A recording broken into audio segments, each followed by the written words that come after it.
Welcome. This is Cast Iron in the Kitchen. I am Tyler. This is my first installment, hopefully not my last one. I am from the South originally.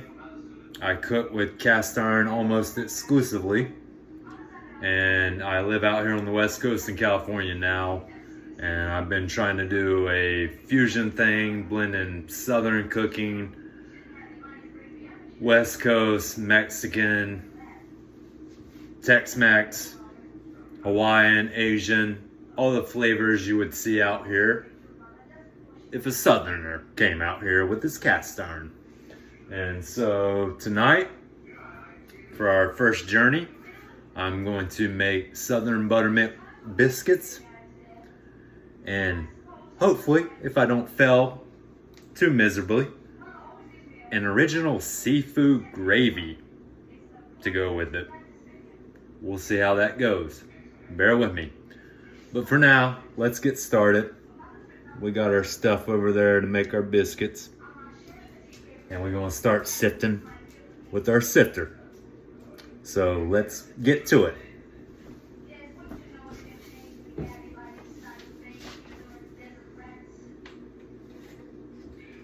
What I'm gonna do with this large whisking bowl is build essentially what's a bird's nest. So I'm just gonna fill it with self-rising flour all around. I'm gonna hollow it out in the middle so that I can then take my vegetable shortening. I use Crisco, about the size of an egg, and a little bit of buttermilk, which I have over here behind me. You know buttermilk, I don't need to show you that. And just gradually sculpt it around. We'll talk about that a little bit more here shortly, but for now, let me sift this flour and we'll be underway here in a bit. Alright, so we're about to get started crafting our nest. Gonna get our shortening, get our buttermilk, make those biscuits. I've already got a 10-inch skillet lined with shortening. Generous, don't go crazy, but be generous. And got the oven heating up to 500. And let's get started.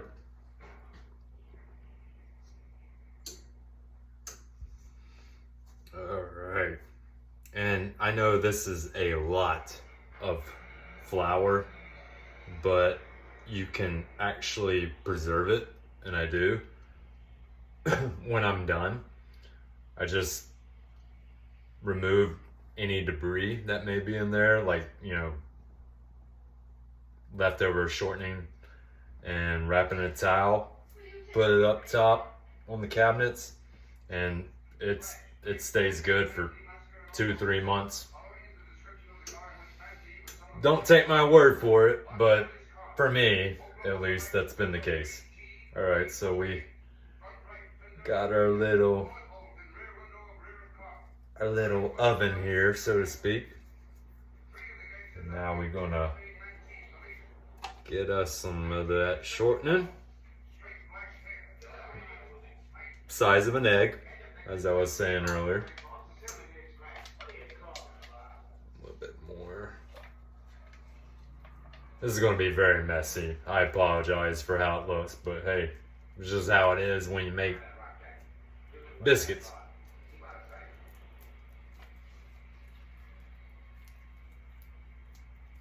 Alright, that's looking good.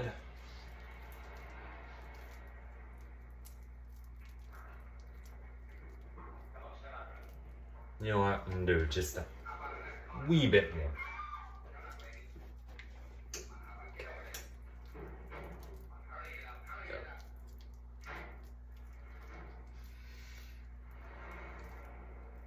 Alright, so we got our egg.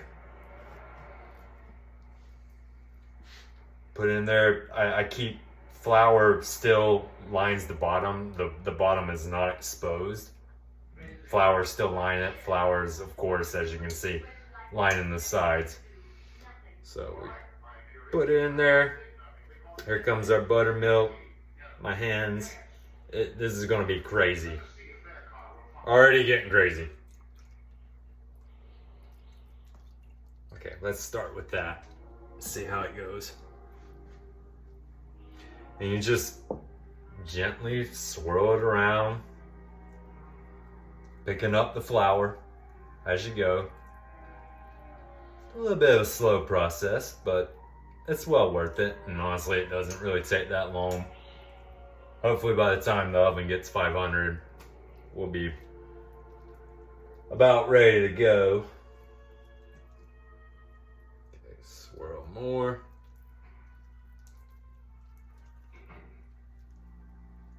And what we're wanting to do here is to get it where it becomes tacky, but not overly so, but tacky enough where you can pick it up with your hands, it won't fall apart, and put it on a cutting board, which I need to be getting ready here. I do have it ready. And then, you know, where you can cut it out with your biscuit cutter. I don't even have a biscuit cutter. I just use my Cannon jars. They're lids, 2 inches, perfect.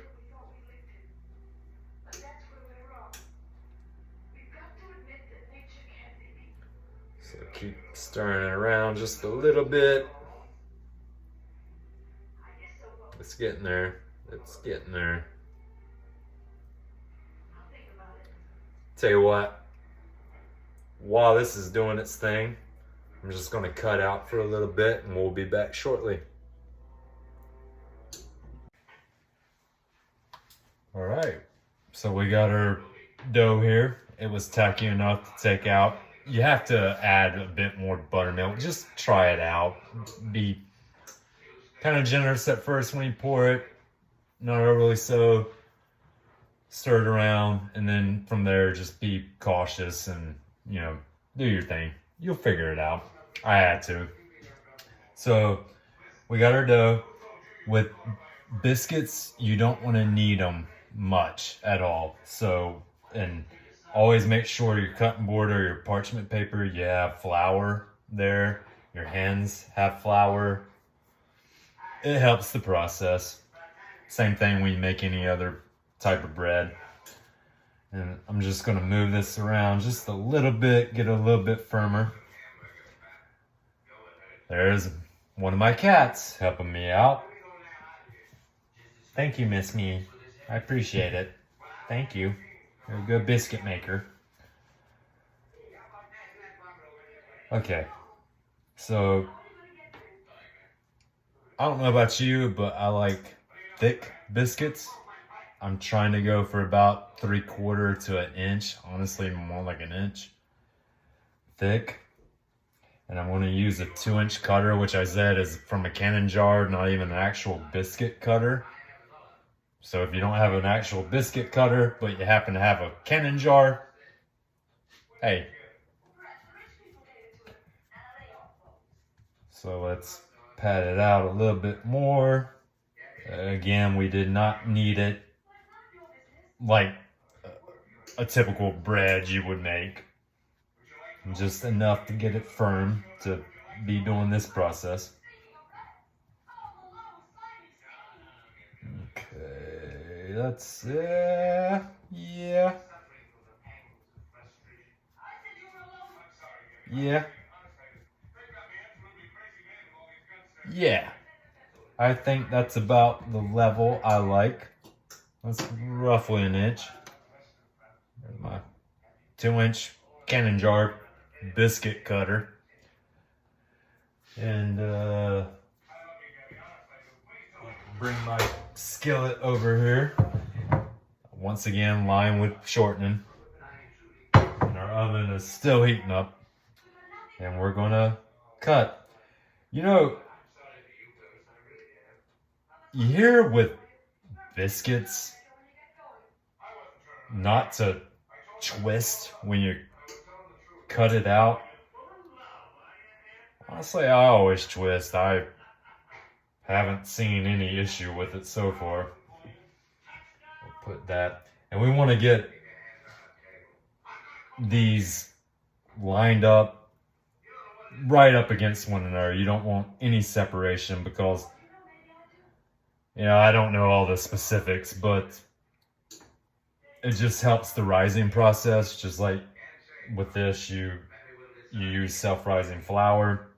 Something about them being together, just, I guess they support one another. They're like a community. Isn't that precious? Just awesome. So let's keep on. Let's not get too caught up in weird soliloquies and keep getting our biscuits going.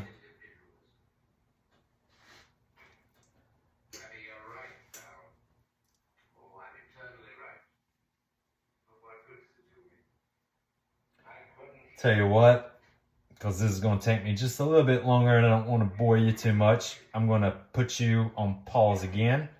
And as soon as I can get that dough off my finger and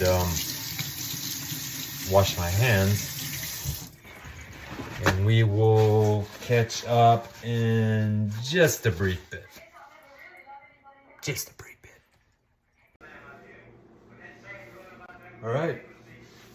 So we got them in. Somehow, some way, it always seems to work out spatially. I don't quite understand it. It's not a science. It's a craft, I guess. But yeah, we got it with our Crisco, our 2-inch cut biscuits, 1-inch thick, 500 on the oven. Well, you can't see it, but we're about to go in shortly. And there was one other thing I was meaning to tell y'all. I know we're gonna put butter, we're gonna glaze it with butter after it gets done. I don't remember what I was gonna tell y'all, but if I think of it, I'll let you know. So let's put it in at 500. The heat, is that what I was gonna tell you? No.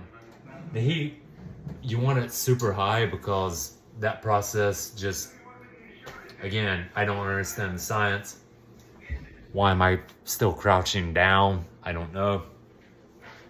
I don't understand the science, but something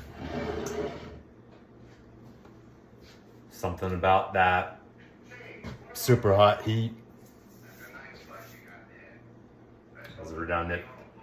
Makes it rise really well, especially at that thickness. And that's what we want. We want a nice, thick, we want a nice, thick biscuit. And so let's do that for about 20 to 30 minutes. It depends. Honestly, I get different results, different times. Again, it's not a science. It's a craft. And let's see what turns out here in a bit. And in the meantime, I'm gonna get this cleaned up because we got some more things to do. Looking forward to it. So our biscuits turned out looking good, and gonna put some butter over them. Nice glaze. And it's gonna be so delicious.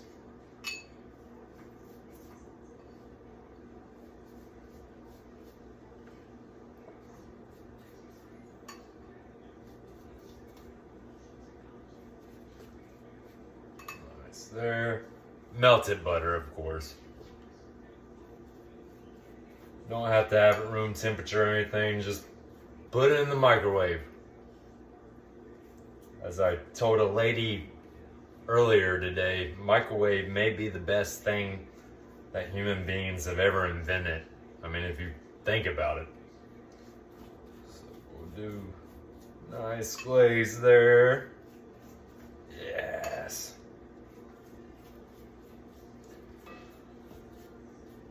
Ooh, it's getting southern in here tonight. I love it. This is gonna be great. I got the energy, I got the stamina. Excuse me, I can hardly speak English. I'm gonna make that gravy. We're gonna do it. It's gonna be a seafood gravy. It's gonna get crazy in here. How crazy is it gonna get? Well, I still have a porcelain Christmas tree up in mid-March, for crying out loud. That's how crazy it's gonna get. See you shortly.